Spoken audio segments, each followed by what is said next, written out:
So if you struggle with political despair, if you feel like your government isn't serving your needs in any way whatsoever, I have a suggestion.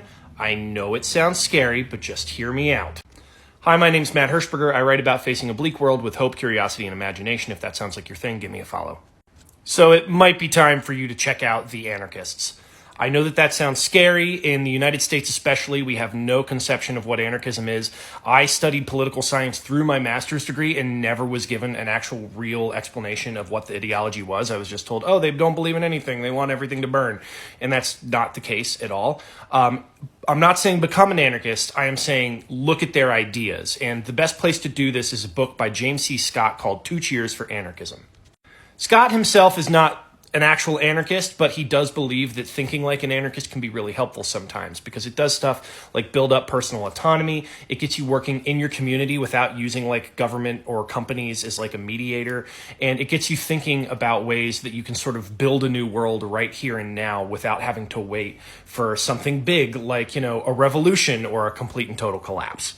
So the idea at the very core of anarchism is mutual aid. Mutual aid is the idea that we help one another for mutual benefit. So if I were to give you something that you needed and that I have extra of, I wouldn't expect anything back. There wouldn't be me, giving you charity and expecting something else from you in the future. It would just be an understanding and a trust that we're all going to help each other when we're in need, which is something that the anarchists really emphasize, but it's something that every human being does just kind of naturally.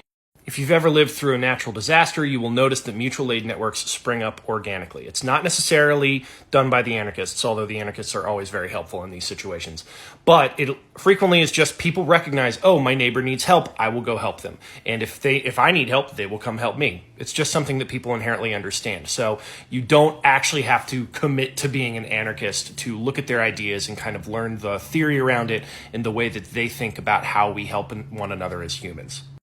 I love anarchism, but I still think that there's plenty of value in engaging in traditional politics, especially if you're in a place where the leaders might actually be a little bit responsive to the things that you're trying to do. I'm lucky in that I live in New Jersey, and in New Jersey, it's pretty progressive. If you live in Texas or Mississippi and you're trying to do stuff for your community, it might be a lot harder. And so the place to go, if that's the case, is maybe to anarchism.